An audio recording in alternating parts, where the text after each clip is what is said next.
Now that really felt like you were a club, right? That was so loud. Good afternoon, good evening, good morning to you for the last time for a bit, depending on when you are tuning in. Thank you so much for joining us on our final episode of this school year. Welcome, everybody. I'm starting to get emotional already, but I'm going to try to hold it together. But before we begin, as always, we have our special friend here, and we need to get ready. Go, yes.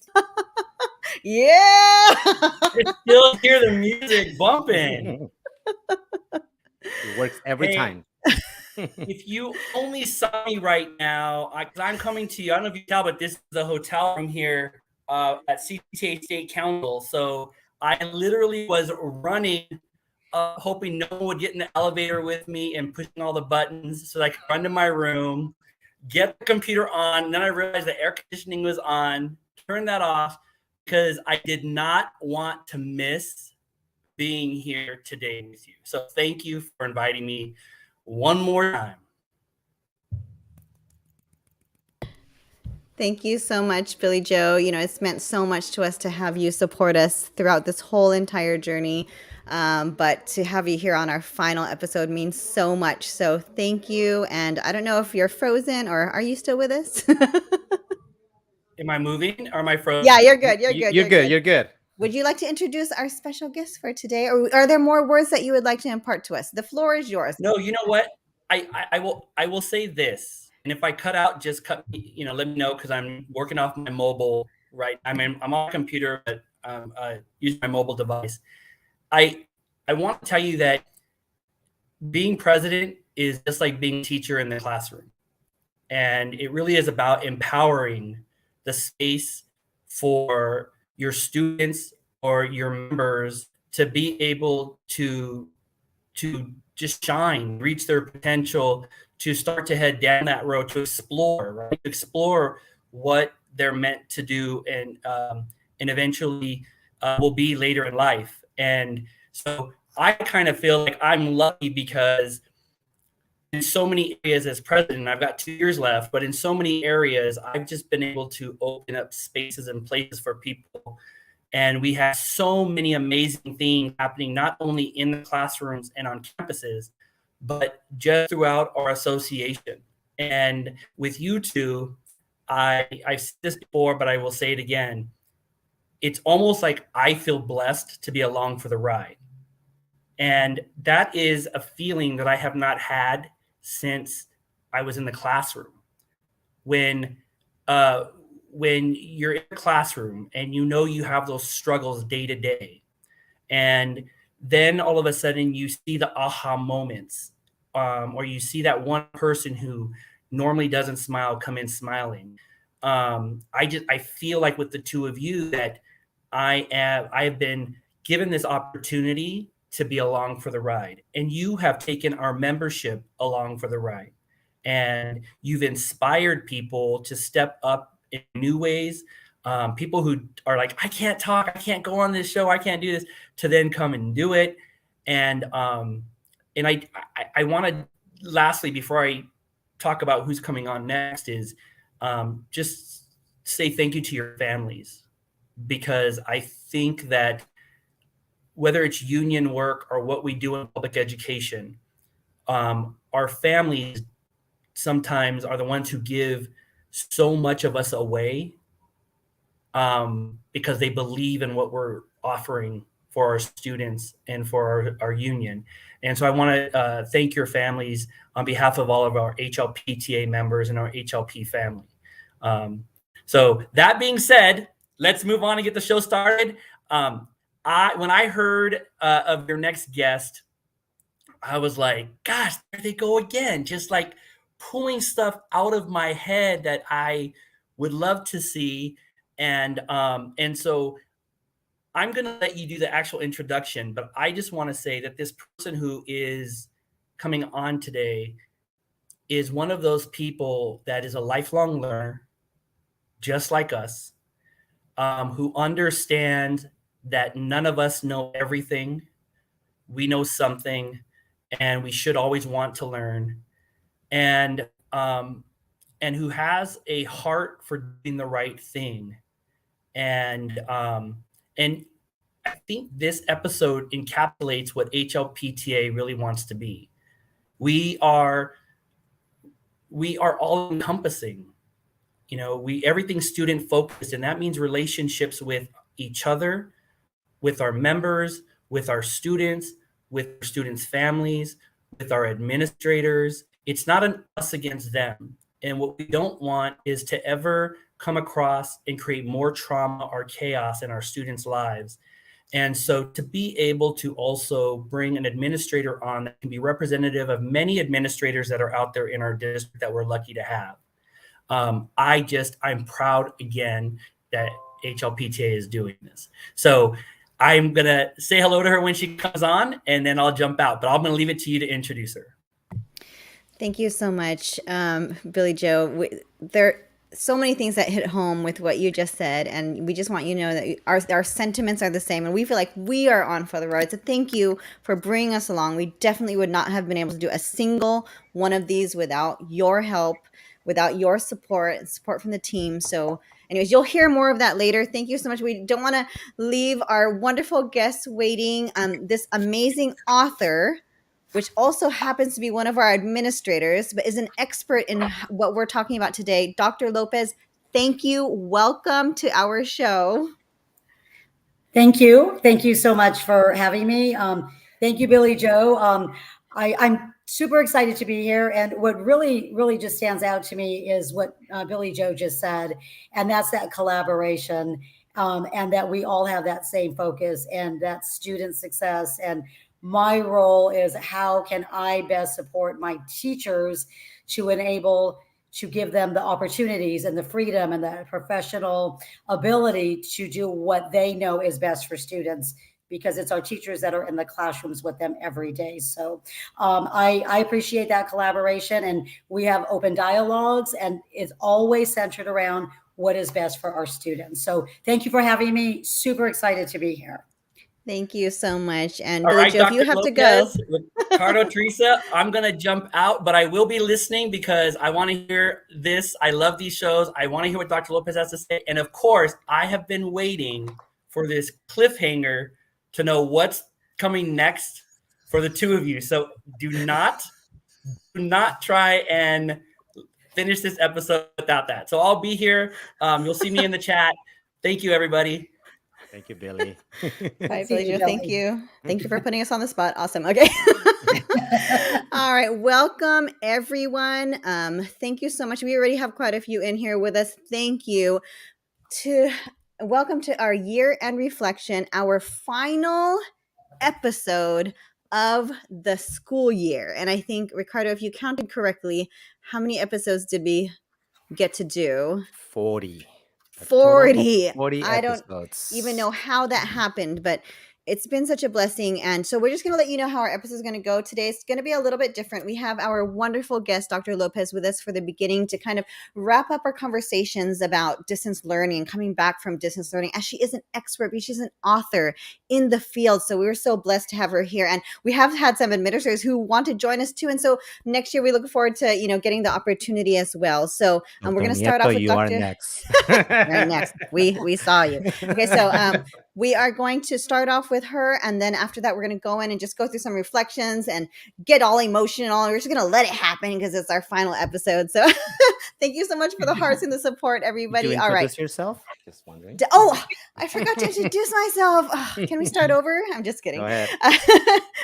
If you haven't seen us before, my name is Teresa Castro. This is the last one before the summer. Okay, ready, go. Ricardo Vecinos. Can we have it one more time? Because it's the last episode. Let's go. Oh, man. Okay. And we are both technology TOSAs from Hacienda La Puente Unified School District. And again, before you move on, Ricardo, we have to thank those who are always supporting us here. Our HLPTA, who is here, and you saw him through Billy Joe. We have our CTA, and we also have our ILC, and they are the reason why we were able to do this every single week. So thank you. Thank you. So let's continue.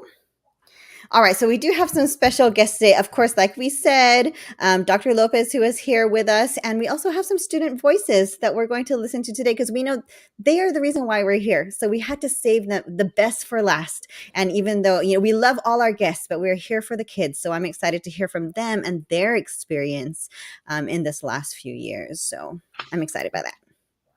Let's continue. All right, so Dr. Lopez. Oh, I got it. I got too excited. Let me go over our purpose first. I'm so sorry. back. Okay. It's okay. Okay. So, everyone, as always, our purpose is to reflect on the last school year as it comes to a close. And today was the last day of school for our kids in our district. So they are done for the school year. And we want to appreciate our awesome students, teachers, administrators, the whole community, everyone who's in our field and doing their best at this moment. Okay. Our objective is to take a look back at our first year in person after the pandemic and reflect on the last year and plans for the future. Okay. Thank you, Ricardo, for reminding me to go over that. So, Dr. Lopez, you're here. Tell us a little bit about your book, how it came about, what you want to share with us. Go for it. Okay, great. Thank you so much. Actually, my book started as it's actually dissertation turned into training manual. And how it started was as a teacher. I was a teacher on 9/11, September 11th, 2001. And we all know that day was unprecedented.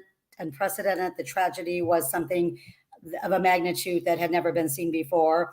But as a teacher, I had no plan of action or guidance or training on how to handle the situation. And I remember that sense of feeling like just not ready, not prepared, that sense of uneasiness and nervousness for my students. I did not feel I was properly trained in how to assist my students on that particular day. As I continued to teach and other incidents happened, and my teaching background is actually K-12.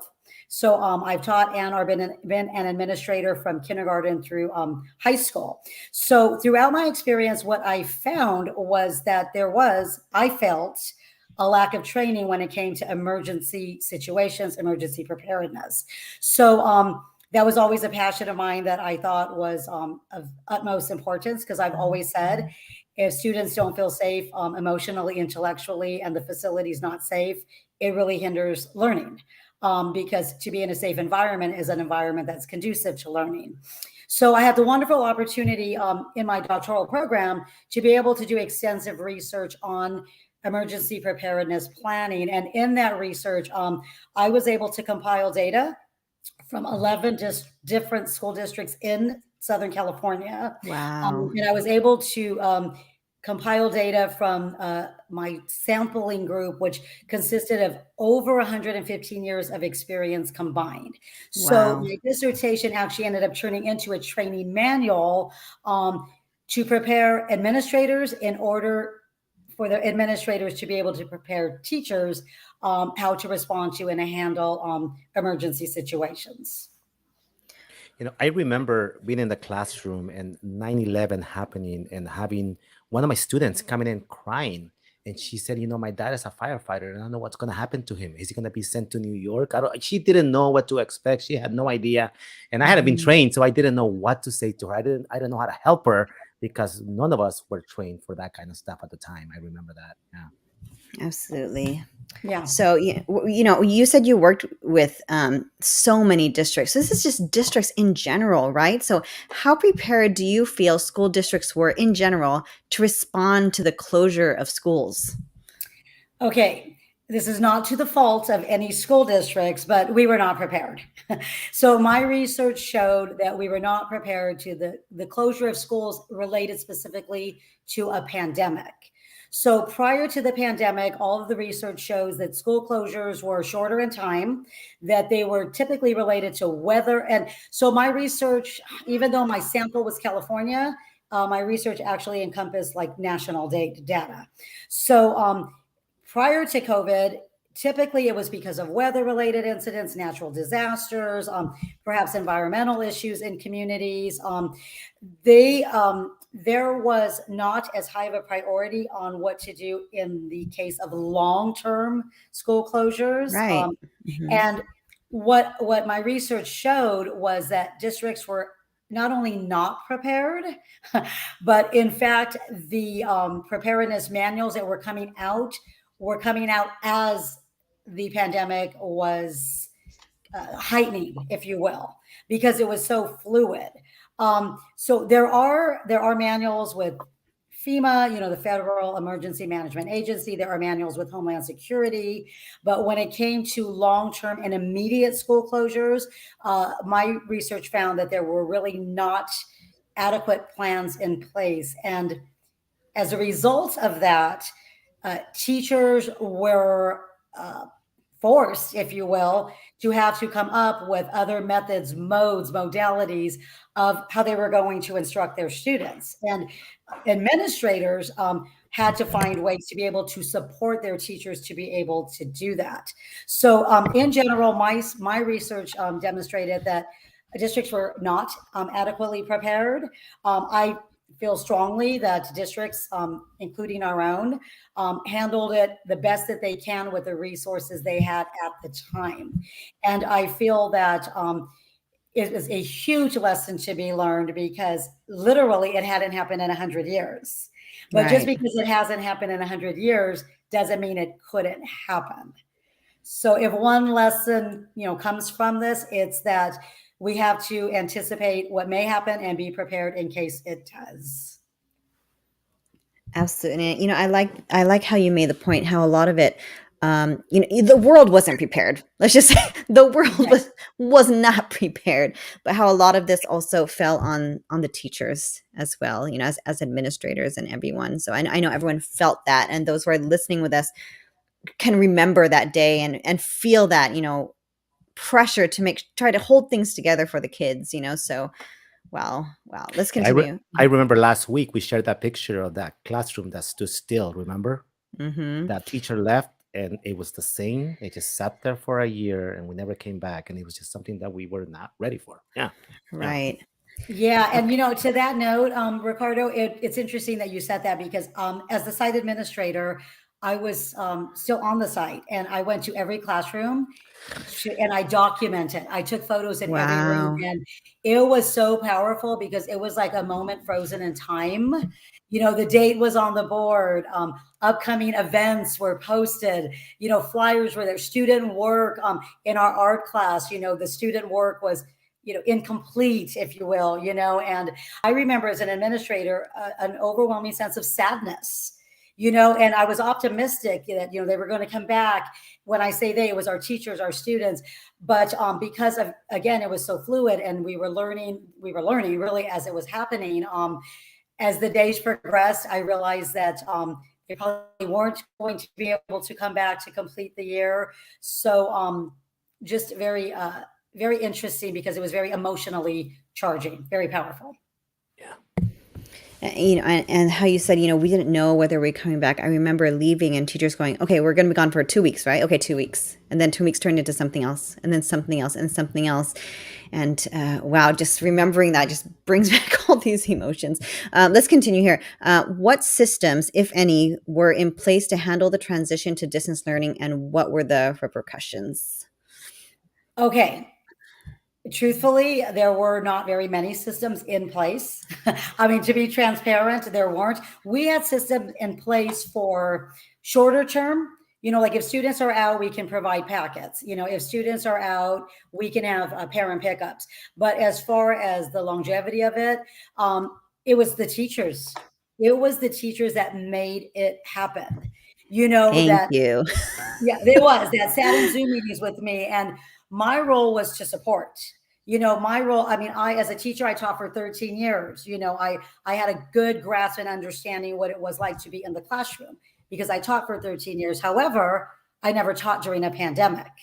I taught during many other things, but never a pandemic. So as the administrator, I had to really listen to teachers and what they needed. And the other challenge that came with that was many of our teachers had young children of their own. They had children who were also school age. So it became a matter of that balancing, right? And giving teachers permission to, maybe you're just not going to be able to follow the pacing guide, and that's okay. And I will tell you what teachers did. Many of them did. They found creative ways to reach the kids through the screen. I had just at my own site at the time, I had teachers that were asking me, could you please order supplies and make these packets for my kids? We did drive-throughs. I had some that were saying, could you please get this novel into their hands? So the teachers were absolutely the key in keeping as much normalcy as possible and giving kids also the permission and the authority to say it's all going to be okay. Because in many cases, that was their sanctuary for our students. That was their consistency, right? Was at school and their teacher and their classmates. In a very uncertain time with a very uncertain world, they knew that they had school to go to. And so although, and again, it's not exclusive to one particular district. My research really showed that this was across the nation, was that districts were not prepared, and it was the teachers that pulled through with the support of administrators and district offices. Our district office made sure we got laptops into every student's hands. Our district offices made sure that if we were asking for resources, materials, that we had ways, that we were finding ways to get them into the hands of our families. There was one case I'm just going to share because I just love this story. We were doing a drive-up distribution, and I had a young man and his father ride their bike, and they couldn't carry all the materials. They couldn't carry the materials. So they said, we're going to come back. Is that okay? Because we're going to drive home, drop off the first set, and then we're going to drive back. And my assistant principal and I at the time were like, no, we're going to go drop these materials off to your house. We're going to take them to your doorstep. But these were things we didn't know until they were happening. So although there weren't set systems in place, I believe in particular, our district was very, very good about ensuring that we could expedite things and get them into the homes of our families as quickly as possible. I was meeting with some colleagues that when I was at Wilson, and we were talking about our episode today. And then one of my friends, he's not tech savvy. I mean, he tries, but he was telling me, he's like, I was teaching with my heart. That's what he said. I didn't know technology. He's like, I was trying to catch up. I was trying to be able to use it and so on and so on. But everything came out of my heart. And that's how I was trying to reach my kids. And I thought that was so powerful. Mm-hmm. And thank you, Dr. Lopez, for acknowledging the role of the teachers during that time, because blood, sweat, and tears, no joke. We saw the teachers, putting everything they had into keeping this together for the kids, and also keeping things together for their own households, and juggling all these things to give the kids, like you said, some sort of consistency. So thank you for acknowledging that. And also we're so blessed with administrators who, like you said, gave them the permission, allowed them to do what they needed to do, and so we're very fortunate, and we're thankful for administrators like you who do acknowledge what the teachers had to go through, so anyways, let's continue before. What was your experience transitioning from distance learning back to in-person instruction? Okay, that is such a great question, because not only did I transition back to in person, but I actually also changed school sites. So, Wow.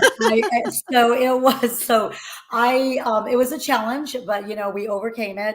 And it was, again, giving that permission to transition back at a pace that was appropriate for teachers, for support staff, and for students. So not welcome back. It's the first day of school. Okay, here you go. Here's your calendar. Get it all done, by grading period. It was what one of the challenges I saw was that many teachers then got so comfortable with the virtual platform that I walked into some classrooms and everything was the virtual platform. Like all the kids were on their laptops, and I'm like, wait a minute, they're back, so things like that, and the teacher saying, oh my gosh, yes, there's nothing more they want than the personal interaction. So for me personally, the transition was one in which we literally took it step by step, phase by phase, made sure that school was a safe and comfortable place for everyone, the adults and the students. And again, understanding that we did have many staff members that had been home for a year and a half or even longer with maybe their children, or their routines had to change. So working with accommodating the adult needs, because if the adults are healthy, then we're healthy for our students. Yes. And with that comes that relationship piece, right? The building the relationships and taking the time to understand where people are coming from. We have to be our best self to be the best we can for our kids. Wow, that's very powerful. So, you kind of answered it in this question already, but what did you notice with the teachers, students, and their families during this transition to this year? Anything that stood out to you? Yeah. Okay. With teachers were ready. I noticed that teachers were ready. They were ready. Mentally, they were happy. They were happy to be back in their classrooms. There's just no greater place, for the classroom teacher than to be in your classroom. So a lot of optimism. People were very optimistic. A lot Yes. of relief. That we felt. Of course, we had the variant. In January, but for the most part, a sense of relief, like of that getting back to normal, like the normalcy. So what I noticed was a huge sense of anticipation. People were happy to be Yes. back, but Mm-hmm. also a little bit of a sense of nervousness. What if it happens Mm. again? What if, for some reason we have to shut down, but also definitely a level of preparedness and being better prepared should we have to go in a different direction. Students, I will tell you 100%, students were so happy to be on campus. Um, as Oh, administrators, one of the things we brainstormed on was the what ifs, right? What yes. happens? We have all these protocols. And what happens if kids don't want to wear their mask? What happens if kids don't stand 6 feet apart? What happens if they don't want to use, the protective shields? We had all of these what ifs, right? Which is good because that way you're proactive. What Yes. I noticed that stood out to me was the complete opposite. That students wanted to be Oh, back on their campus so badly that it was a non-issue. they would If do you anything to Yeah, come if you need back. me to wear a mask, I'll wear Wow. a mask. If you need me to stand 6 feet in the lunch line, I will stand 6 feet in the lunch line. Wow. So definitely with students, I noticed that there was such a desire for them to be back with the social interaction and Oh, with that one-on-one with their teachers and the routine, right, of waiting in a lunch line.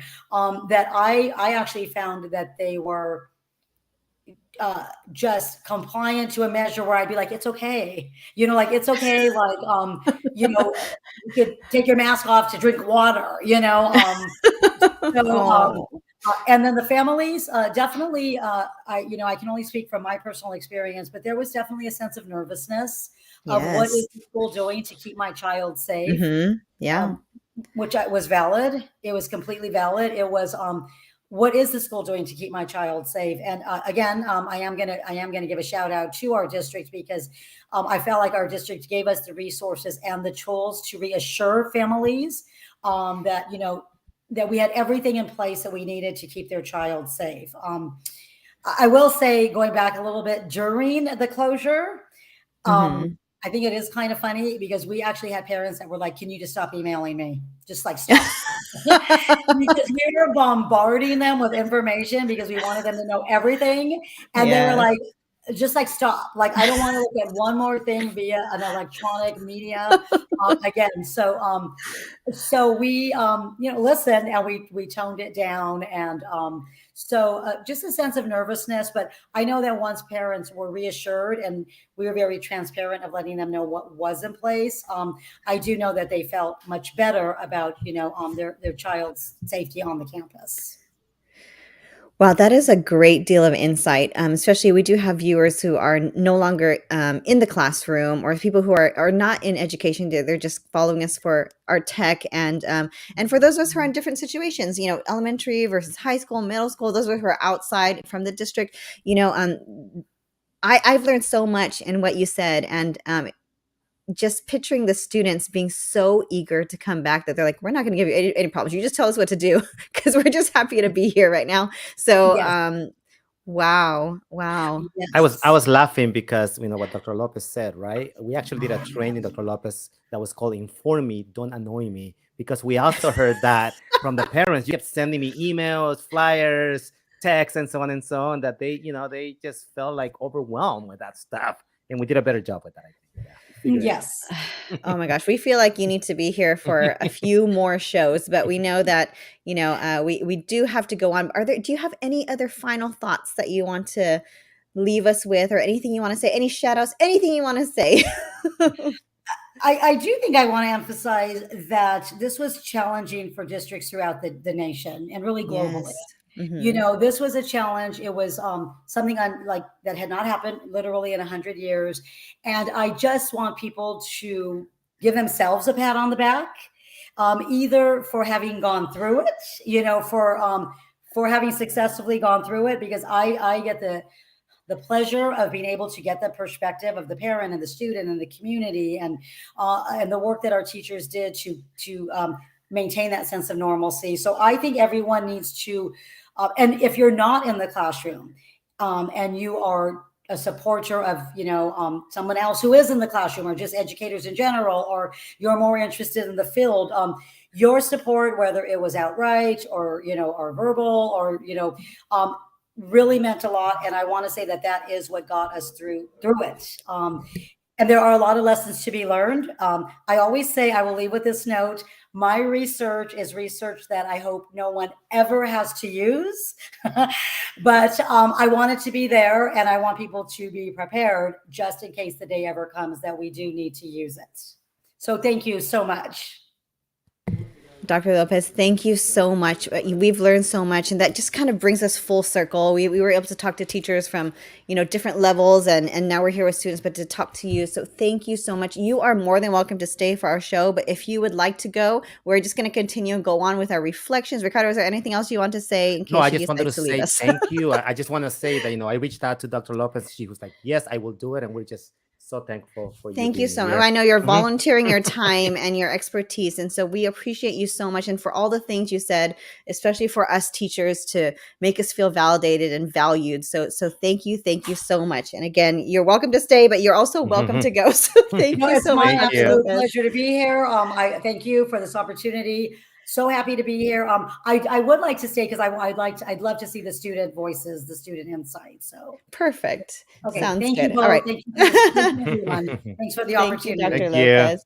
All right, everyone, do not leave us yet. We are giving you a full episode today because we really want to wrap this year up well, and we want to give some kudos to our kids. So, some reflections. And we did put out there if any of our kids wanted to share some of their experiences during the pandemic and coming back. And we received so many entries from elementary to high school. So, we just wanted to show you. Go ahead and click on the next slide, Ricardo. We had quite a few entries come in, and unfortunately we would love to do this show forever and get everybody in here, but we were only able to select a few short clips just to give us a kind of a sneak peek about how life was for our kids during this time. And so we're just going to do maybe about 2 videos now, and then we'll go on and we'll just take a break every once in a while and do a few videos. So Ricardo, I'm going to go ahead and share a screen if that's Yeah, I was just fine. gonna say that I was so surprised. We had so many students that wanted to be part of this and wanted to actually share their feelings. It's just amazing. Yeah, and I think next time we'll definitely make more space for our kids to share because they love to share. Okay, so let's go ahead and Ricardo, let me know if it doesn't work. And I'm just going to follow them in order. So this is a Mhm. mixture of elementary and high school students. The difference between online learning and in person learning is online learning it was a struggle, it always lagged, and it was difficult to figure out. Online learning was fun because we all enjoyed seeing each other every day from a safe place. Online learning was enjoyable because there was less work than in person learning, and it was a lot easier than in person school.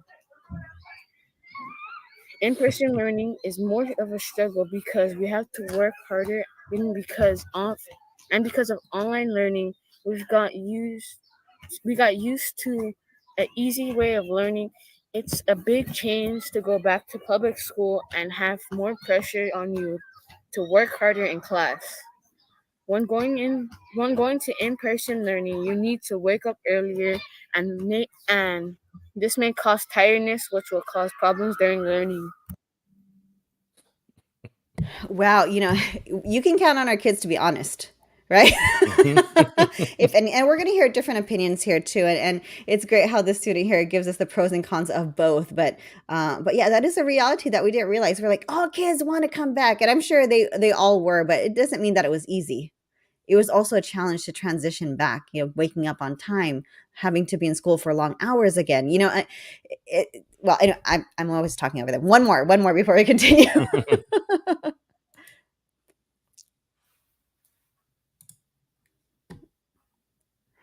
I'm going to, of course, it's going to lag on me right now.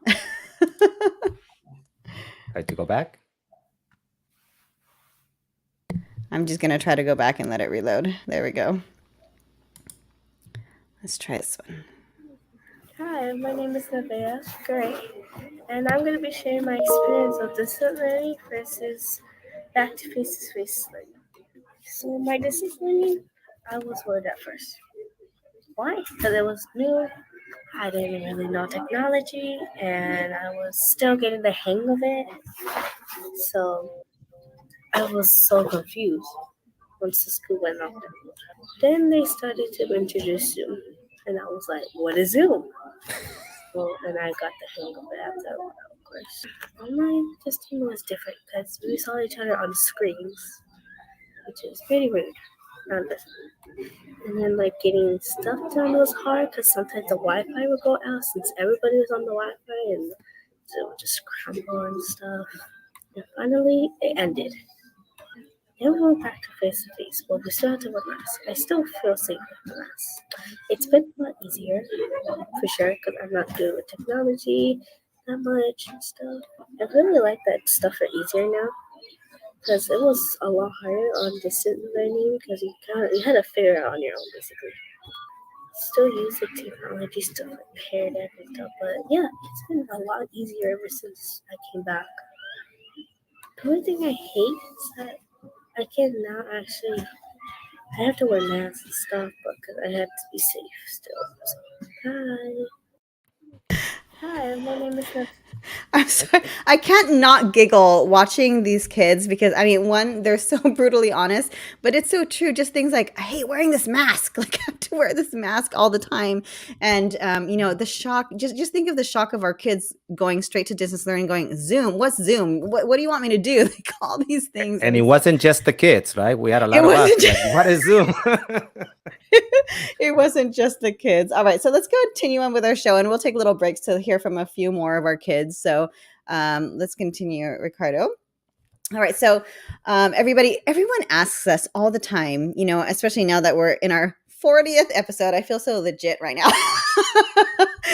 How did this start? What happened? Just one day you guys decided to put on the show, and absolutely not. We had no, we have no desire to be in front of the screen right now, but we knew that there was a great need for trainings. And I think it started with one of our posts. And Billy Joe, he warned us too. He said, don't put yourself out there like this, be careful. But we were like, but we have to help them. We have to. And just like the teachers felt for our students. I can tell you how it started. I was outside with one of my ex colleagues from Wilson, and I'm not going to lie, having some adult drinks. And then Billy said, can you meet in Zoom today to discuss something? And I said, oh, but I'm outside having a good time. Trouble. I came into this room. I went on Zoom and I got together with Billy and other people we're going to thank later, right? And Dr. Lopez, as I was in Zoom, we're meeting, we're talking. All of a sudden, my door opens and one of my colleagues comes in and he has like adult drinks. Oh, okay. What are you doing in there? I don't know which direction you're going here. I might have to save you. But that's how it started. I'm not lying. Like I was outside enjoying my summer, and that's how this began. Let's be honest. Okay, I'm going to go back to my wholesome version of the story. I think, we were in the pandemic, and we saw our teachers flailing. We were all kind of drowning, just trying our best to stay afloat, and we're like, what do you need? What is it? Just tell us. Do you need trainings? Do you need refreshers? Do you need help? Like, just tell us what you want, because we want to help, but we don't know what they need exactly. And so we posted this online, and Billy Joe's like, you're making yourself Voldemort right now. But it was too late, because we already posted it. And you could see we got over 100 responses from teachers saying, this is what I need. I need a refresher on this. I just need you to save me. I just need you to sub for my class, help me out.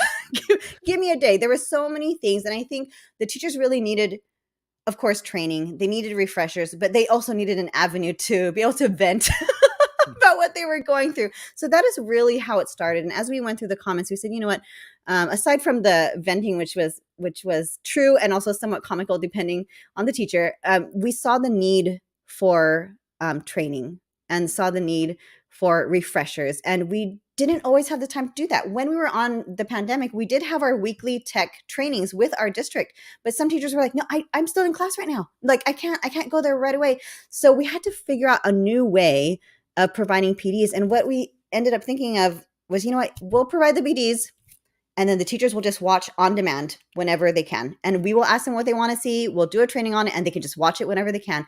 And that's how it started. And I think we were coming back from distance learning, and the teachers said, we had this new platform we've only used for a year. And they said, we don't remember how to set it up.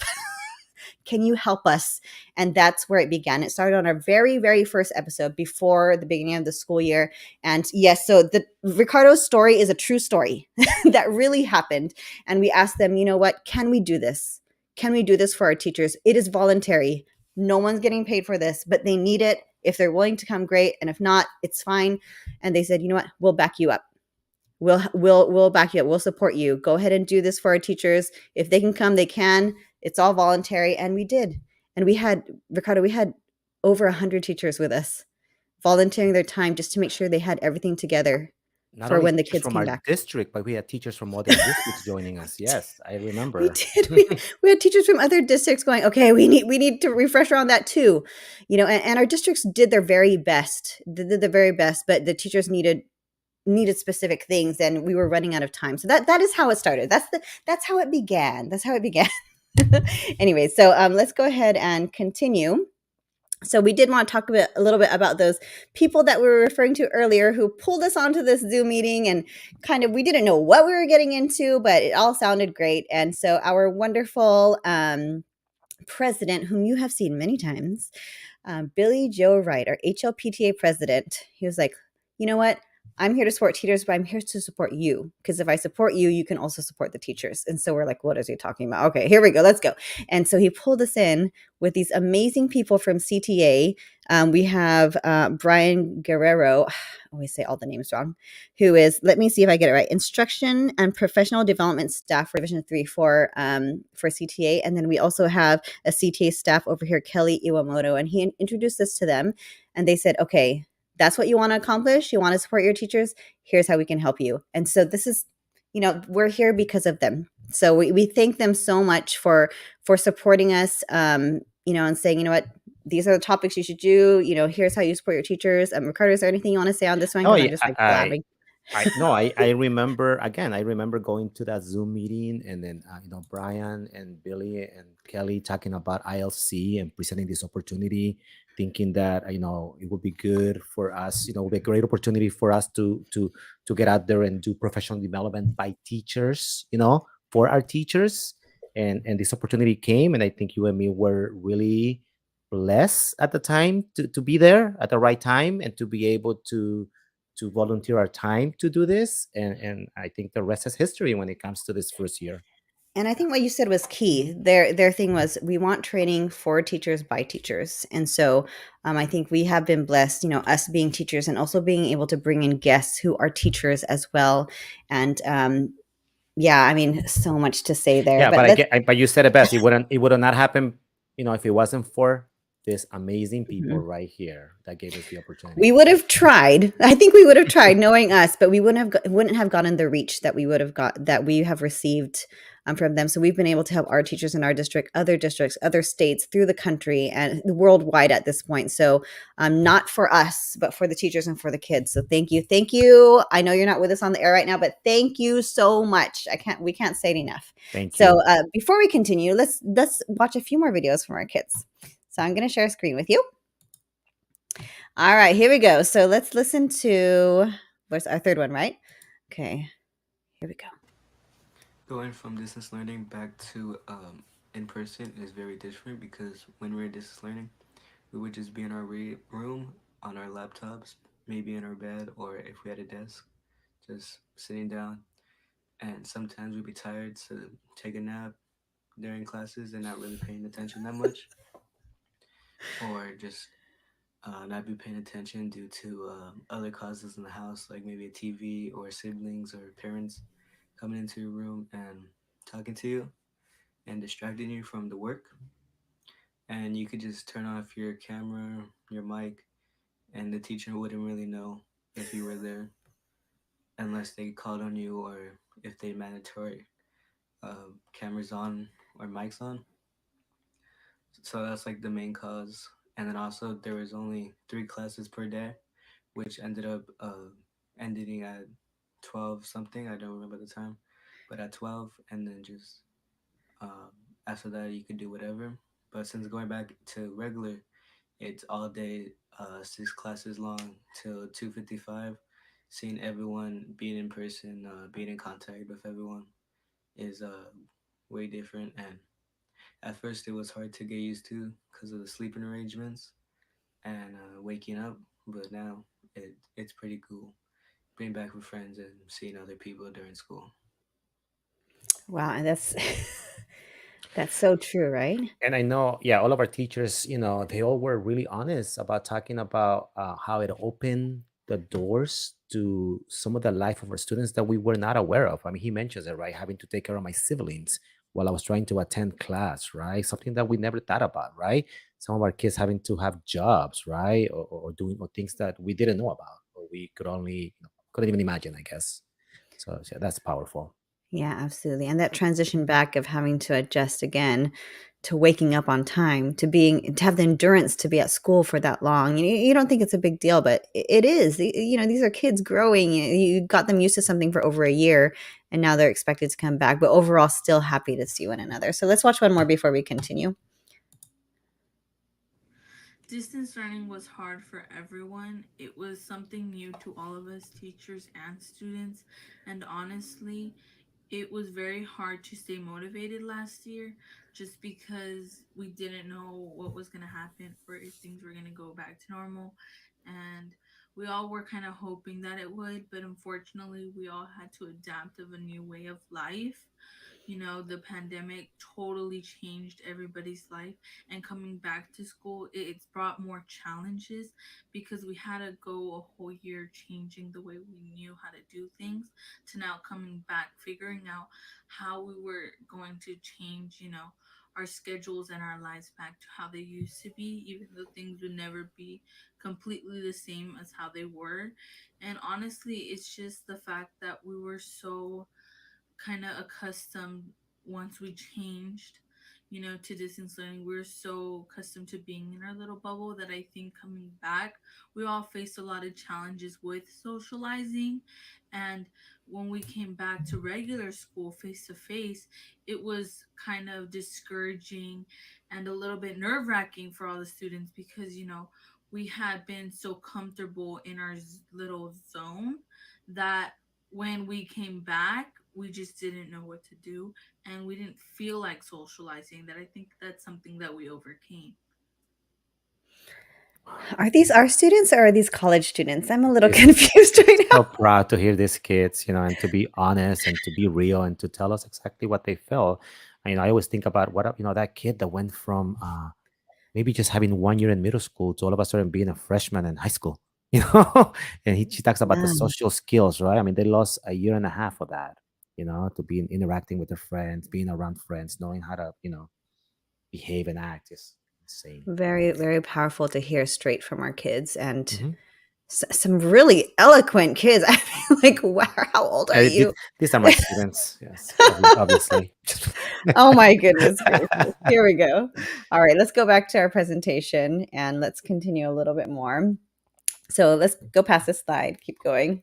We're almost done, everybody. We know how we have a few minutes left. All right, so we just want we were so proud at how the show had grown, and we can't say our show, we say our everybody's show. And so we did start with that Canvas refresher on day one, Do you but we did. remember that right there? That's how Oh, we started. from the beginning. I can't believe you pulled that out. It might have been Oh my somewhere. goodness. There it is. Lunch and Learn, I think it Lunch was. and That's the learn. first Oh, one right there. our very first one. And since then, we've asked the teachers, okay, what else do you need? What else do you want to see this year? I know we're coming back to in person. What do you want? And so we have our very first series here, student engagement series. And this is by teachers' request. And we had, wow, 6 episodes there. And we didn't know what we were doing at that point, but it was still so magical to have the teachers in there learning with us. So what was next after that? The inclusive classroom. That was a big one. That was a big one, and that one got a lot of attention, not just from our district, but from districts all over.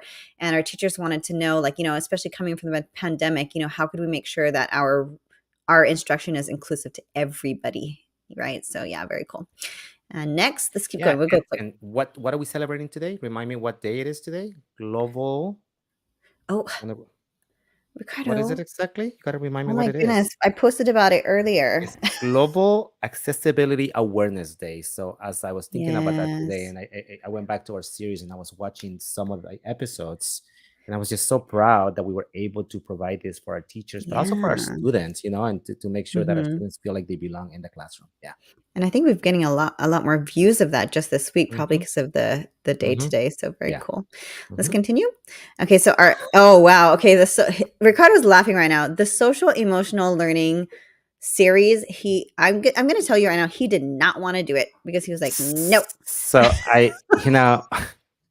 I'm gonna tell you a story, and I'm gonna feel, I'm gonna feel really bad about it. But Oh when I was at gosh. Wilson, we had this program called Capturing Kids' Hearts, and I was the only teacher that never went to the training. I don't know why Oh how that my happened, goodness. right?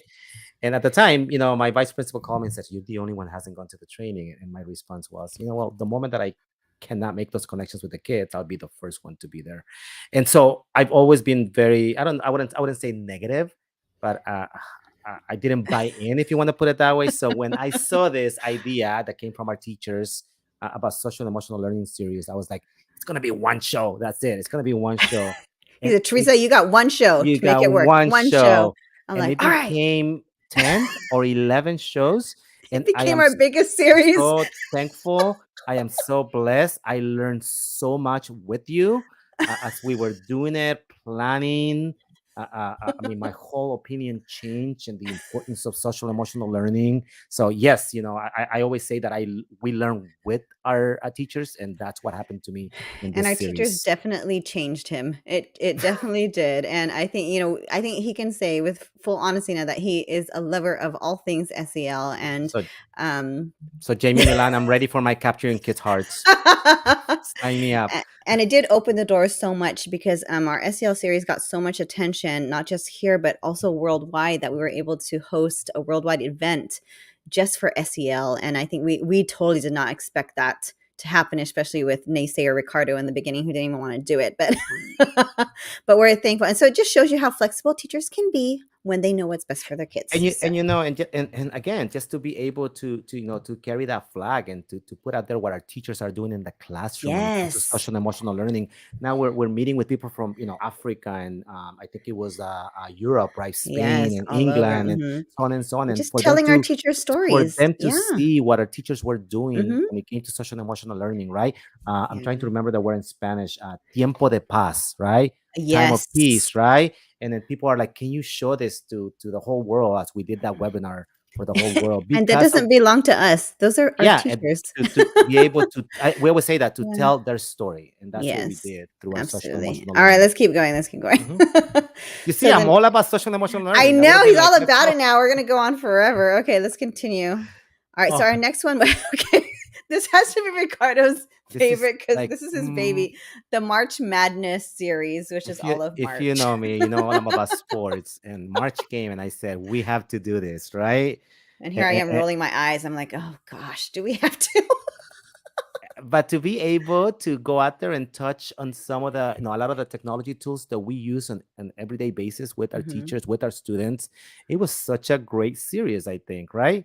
Yeah, and we had our teacher guests almost in every one of those showing us Mhm. their expertise. We learned so much from our teachers. That was amazing. All Yeah. right, what else? I think, who was it? I think I went against Kelly Morrow, and she just like took me up and down the Oh, court and yeah, destroyed me. She she destroyed me. destroyed you completely. Let's continue.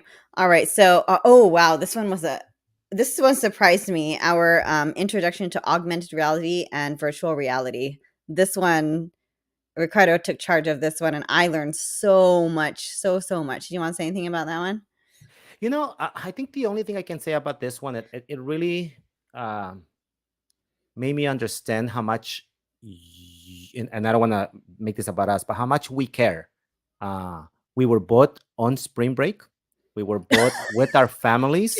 I have to tell them that. I have to tell, All at the right. pool enjoying, and all of a sudden we're like, we cannot not do the show, right? And we plan, and I think Billy mentioned that when he talked about the sacrifices that our families have made for us to be able to do this. And we were out there, sitting next to each other. I think it was like midnight, trying to plan and put it together, so we were able to come out with this amazing series. Probably one of my favorites, right? When we talked about how our students can be creators of augmented reality and virtual reality, and we're really, really excited about that, especially when we have been able to go and see it with our TK students using it, right? And to be Yeah, able, and our kinder and with our students. kinder Amazing. students showing their parents how to use augmented reality. I mean, it was amazing. Okay, I wasn't proud of that moment, Ricardo, but since you brought it up, I do have to we have to thank our families, definitely. Your wife and your daughter, who are probably in the other room right now waiting to have dinner, and my daughter, who's behind me, patiently probably reading a book or practicing something, and my husband too. So, Yeah, yeah, I didn't thank say I you. was proud, but I know Billy recognizes that, right? He did. The sacrifices I that our families have know. made for us to be able to do this, and that was just one little example of that, right? Yeah. Yeah, and we do that, but we know our teachers do that, and that's things that they do every day. Okay, let's continue. Let's do the last one. The last one. Okay, so the last one is our year-end reflection, which we are ending today, and we are done today. And before we wrap up this episode, we want to send a special thank you. Ricardo, please click. Thank you so much to those who. Oh, yeah, we're clapping. We're clapping for these teachers who volunteered their time to come onto the show. We know it's not easy to get in front of hundreds of people and share, what you know, but they're so passionate about sharing these tools with our kids that they were like, "Yep, when do you want me?" They're just ready to go, Mm. and some of them came more than one time And to not help not us in our just not episodes. just teachers, but psychologists, administrators, counselors. We were so lucky and blessed that we will call and they'll be like, "When do you want me? I'm in." Right. I couldn't expect anything. I mean, we're so Claudia. blessed. We saw her comment. Claudia, we love you too. We love your green hair in this picture. But it's true, right? I don't think we ever went to someone that said no to us. We were I just think very blessed. yes. Yeah. Maybe Mhm. So maybe we we got one no, but not many. But thank you so much to our guest speakers, and you know that we're going to be asking you again because you are the experts here. We are just the middlemen trying to get what you know out to the bigger audience of all our other teachers. So thank you for volunteering your time and your preparation for your piece. And again, people are so bored of seeing the two of us. So thank you so much for joining us and sharing what you know. I just want to put it out there that Gabe the Great is leading with 4 appearances, followed by Lisa and Araceli. I just want to say that because it's true. Teachers, if there's something you want to share, there's kind of a little plug. If Hmm. there's something you want to share, please let us know. We would gladly, of course, love to have you on because you are the experts and we love to watch you shine. So definitely. All right. Before we wrap up, we want to end with maybe 2 more videos and we will say adieu to you for a short while. So I'm going to go ahead and share screen. And let's go to our last two. I love hearing from our kids. Hi, my name is Elsa Garcia, and personally, I thought that distance learning wasn't that bad, but my friends' responses would be completely different. They found it difficult, really hard to learn. But I thought it was genuinely easier, especially since shorter time periods, less homework. But I guess that does contribute to the amount of like focus you have to do to actually learn what's being brought up. And and the transfer to real school. I honestly thought it wasn't that hard, pretty easy, wasn't that bad. I'm really enjoying the fact that it's face to face, definitely. And I love my teachers so much. I'm doing good in school. But yeah, it's a great experience, but I don't think I'd like to go back to distance learning. It just I love being like I love face to face, and I don't know, it wasn't for me, but if we were forced to, then I don't think it'd be that bad. But the transfer was okay. But yes, thank you. Thank you for listening. Hi. I'm My sorry. I love our kids so much. This is a little bit of a different opinion, right? She's like, oh, it wasn't so bad. If you made me do it, I guess I'd have to, but I'd rather be here with my friends. Okay, one last one, and then we're about ready to wrap it up. Oh, sorry. I am a ninth grader from. Okay, hold on. Let me try that again.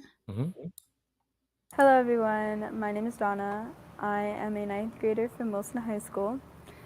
Coming back in real life school since the pandemic has been very challenging. I personally love distance learning. I tended to find that my grades have been the best since distance learning. I've gotten straight A's. And personally for me, I like being independent because I'm more of an introvert that way. Don't really like to socialize, but it's all good. I had a phenomenal math teacher, and I've even gotten an A in math. And I've never liked math because I've never been good at it. And during distance learning, I found that I was very good at math and tend to like it. It's also been a little bit struggling from going from half day, 3 classes, to now 6 full classes and full day.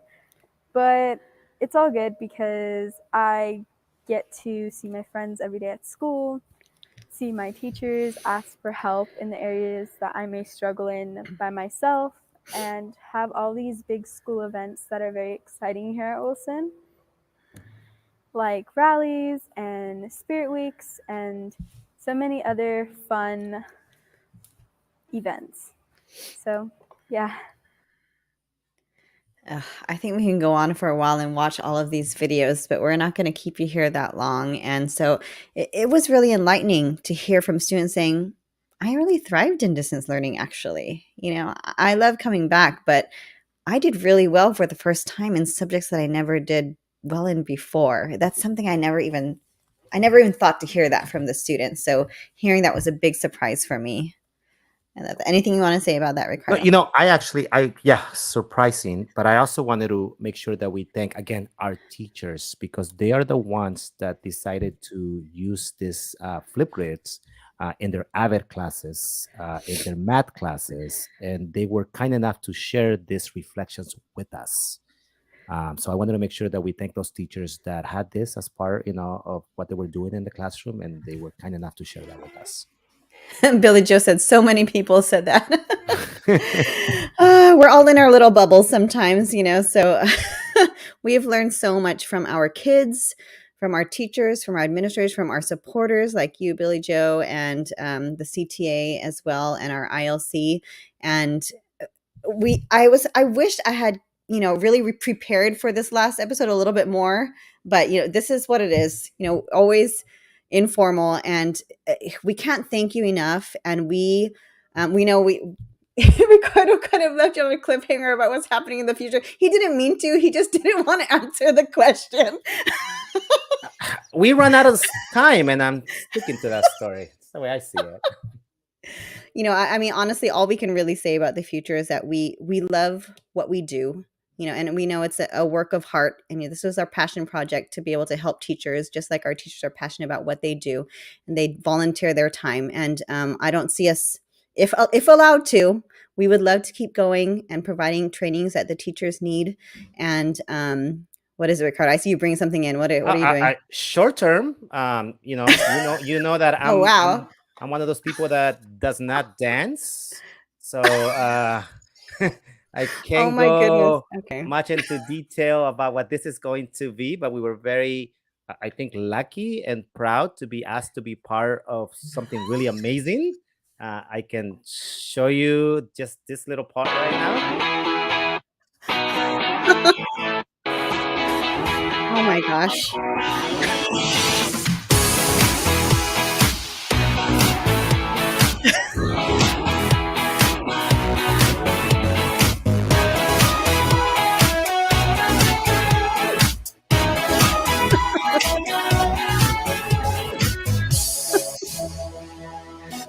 I might have to kill you after the show. I guess, what was it again? We signed what do they call Teresa again? NDA. NDA, so we can discuss much Exactly what it more. is. But it's coming soon. And Billy Joe, I hope you're satisfied with what Ricardo has shared. Yeah, we are part of a fun project. Yes, dancing was involved. We can't share much more. and I have to say that would not happen if it wasn't for the amazing opportunities that this ILC opportunity that was put in front of us has Thank given you. us. Yeah. And now we have to say thank you to Flipgrid, because there were just a very few select for us to be part of this project. So we thank you for letting us be part of this. So everyone, just keep a lookout for it. It's a fun project. It's coming up. Oh, I'm not all about stopping there now. Wait, hold on, Now not you done. got Hold me on, going. hold on. Since I said thank you to Flipgrid for that project is all about accessibility, and that is what we're passionate about. So we thank you for letting us be part of that project, which we can't say much more about, but it's coming. Okay, go ahead. What is it, Ricardo? I'm not stopping there, and I just have to say that this is such an honor to be able to represent our HLPTA teachers and continue to tell their stories, as we were selected to present at InstructureCon, StructureCon. the big conference of the year. So during summer. So yeah, so that's actually great. So yeah, I'm giving you what's going on this summer, but I'll end with this. Next week, I'm gonna be What is standing happening? right here. Okay, you wanted me to talk about what I'm gonna be doing? I'm gonna be standing right here in Hawaii. And I thought you weren't gonna share anything. He really came prepared. You shocked me. Okay, fine. If you're gonna share, you have to share one last thing then. What else am I sharing? What's coming up? I don't know if we're allowed to say. We can. So that's okay, fine. All right. There's one more thing. It's just going to be a mystery, and it'll surprise you one day. Thank you so much, everybody. We hope, I know we're so sorry for the silliness, but you know us. And so we love you so much. We thank you so much. And we hope to see you again. Billy Joe wants to go with you on vacation. Join the club. Let's go. We hope to see you again. And please let us know any feedback. And we'd love to be able to serve you. In teaching, and as we move forward, and we hopefully have the chance to continue this, we are getting a survey out to you so that you can help us with where we should go with our PDs next year.